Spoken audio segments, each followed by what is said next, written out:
Pada tahun 1079 Masehi, ada seorang yang bernama Peter Albert.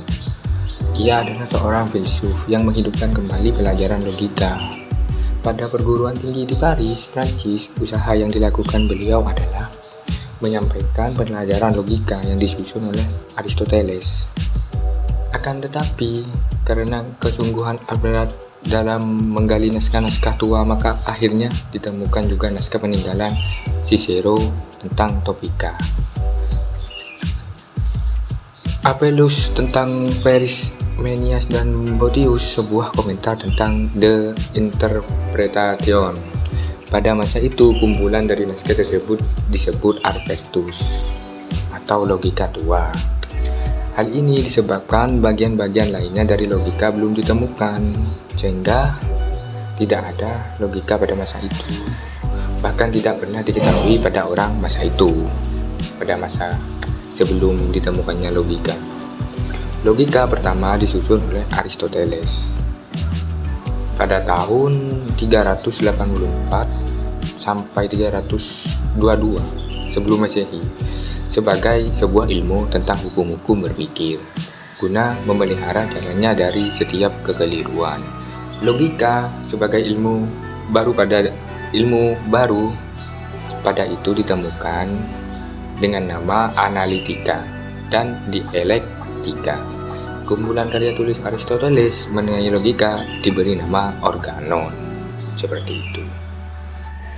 Karya Aristoteles tentang logika buku Organon di dunia barat ialah sesudah berlangsung penyalinan yang sangat luas dari sekian banyak ahli pikir ke dalam bahasa Latin. Penyalinan yang luas itu membukakan masa dunia barat kembali akan alam pikiran Greek tua.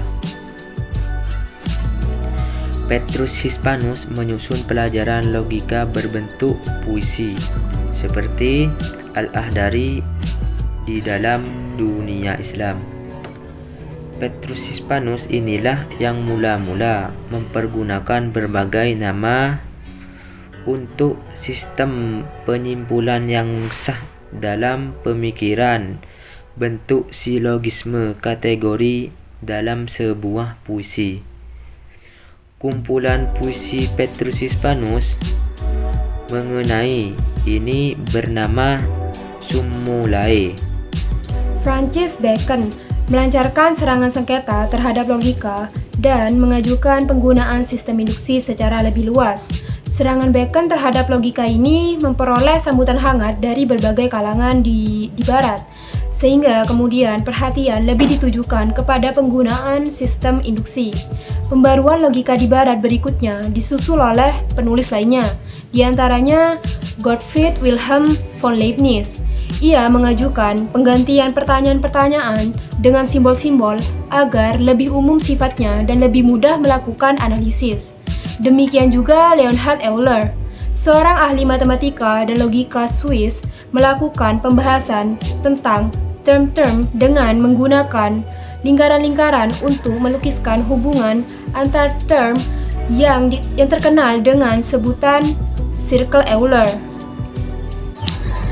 John Stuart Mill pada tahun 1883 ia menerbitkan bukunya, yaitu judulnya System of Logic, dan menyempurnakannya perkembangan logika formal, sehingga ia berhasil mempertemukan sistem induksi dengan sistem dedukasi. Setiap pangkal pikir